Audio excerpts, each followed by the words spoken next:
As I said earlier, the reason why companies form alliances tend to be very similar to why they do mergers and acquisitions.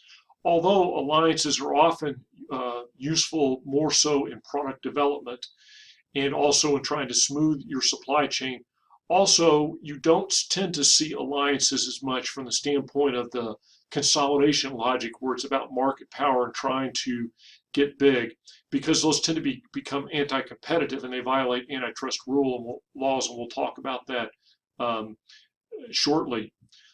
I'm not real big on the fast, slow, standard cycle markets, but they do have some good descriptions of this in the textbook. But I think the real key is, like they said, slow cycle markets, you don't tend to find them as much anymore. And if you look at the difference between fast and standard cycle, it's not that big of a difference to me. So there we have it.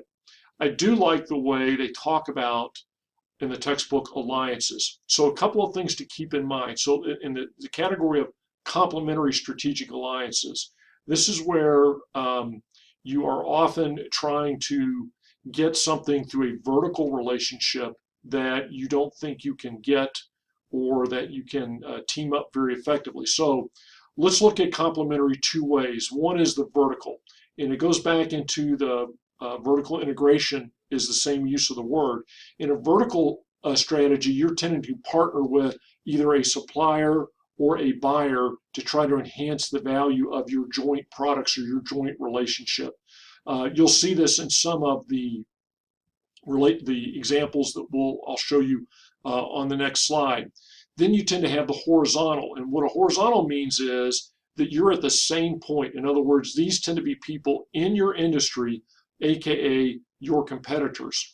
Horizontal alliances work, and again, we'll see some examples of this, but they tend to be the least stable of alliances. Why? The answer is pretty obvious, because they tend to be your competitor, and so it's hard to develop a really stable, close, long-term relationship in this sort of environment. So that's a way to type, if you will, the alliances, either vertical or horizontal, and that's a matter of who's involved in the alliance. A lot of times in the particularly in the vertical alliances, that's where you get the learning, the new product development, those sorts of things. Horizontal relationships can be when you're trying to get an extension of entry into a new market geographically, or something like that. But they also have some good other ways to see alliances. One is the competition response strategy. And this is where you're being pushed to do something by the competition. Tends to be one it's more logical, and you're simply responding to that. When I say logical, somebody else has already done something, and now you're trying to mirror it. And again, I'll illustrate some of this on the next slide. Then you have the uncertainty reducing strategy, and this is where sometimes the horizontal strategies will work. A good example of that would be, go back to Hulu.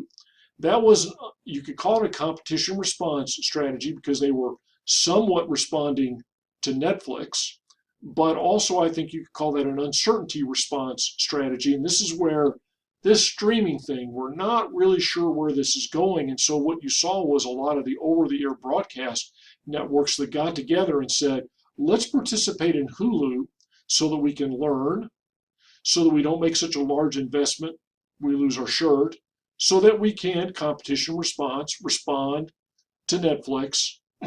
But this will be a very typical in a situation where you're not really sure what's going to happen and you don't want to generate a lot of losses. See if you can get other industry partners. And what will happen typically over time is what's happened to Hulu. If it becomes a success, then somebody buys somebody else out, or everybody gets mad at each other and goes their own separate ways, because it's not stable for horizontal partners to be engaged in this if they're really big competitors. Although I'll show you a case where horizontal alliances have been fairly successful. The last one is the competition reducing strategy, and gets to the idea of collusion.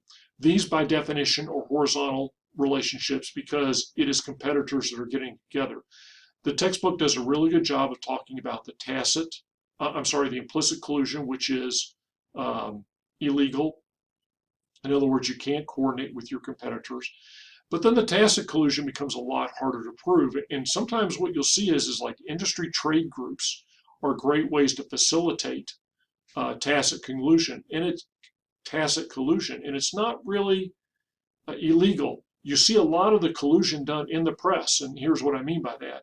CEO A will say, we just don't see the market developing in 2020 like we expect it to. And they're out there basically trying to tell their rivals, we're not going to invest a lot in this because we don't think it makes sense right now.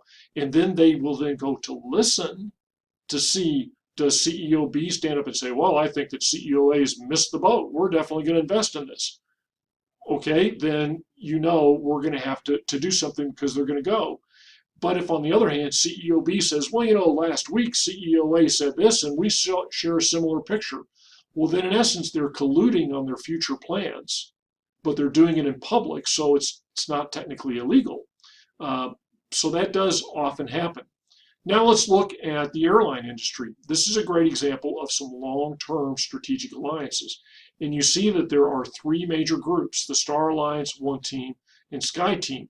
Now this is an example of an extension logic where you see that airlines have engaged in partnering with other airlines that don't tend to fly in the same segment of the world. And this is where you can, say, fly from here to Africa, fly on, let's say, American Airlines to London, and then pick up a British Airways flight from London to Nairobi. And so American doesn't have direct service. Let's say, I haven't researched this, to Nairobi, but it allows them to sell a ticket to an American customer, and they at least get the money from that first segment to London, and then British Airways will get the money on the second segment.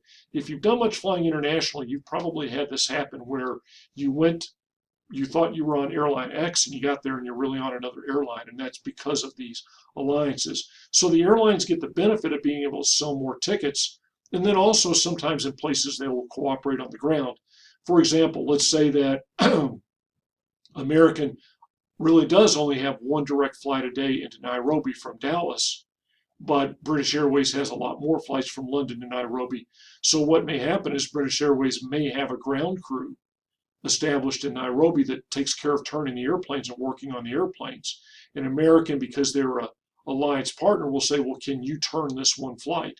So instead of American having to hire employees in Nairobi, they could leverage British Airways employees. You see that a little bit, not a lot. Let's look at some other alliances. Spotify and Uber. And if we were doing this in a face-to-face class, each group would have had one of these alliances to research.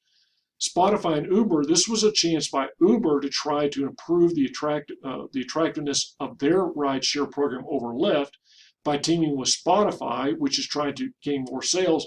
And the idea was when you get in the Uber, if you have a Spotify playlist, it automatically plays over the radio and keeps you from having to listen to whatever the driver wants to listen to. Samsung and BlackBerry. So BlackBerry, back in the BlackBerry days, was well known for the security of its text messaging network.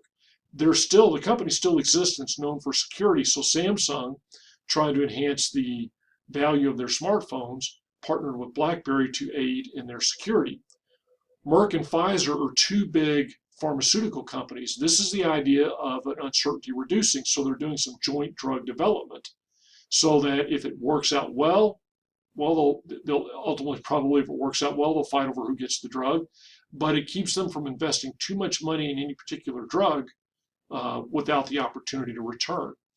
Here's an example of an extension strategy. Singapore Airways partnered with a company called the Tata Group, which is an Indian company, to form Vistara, which is an Indian airline. Now, by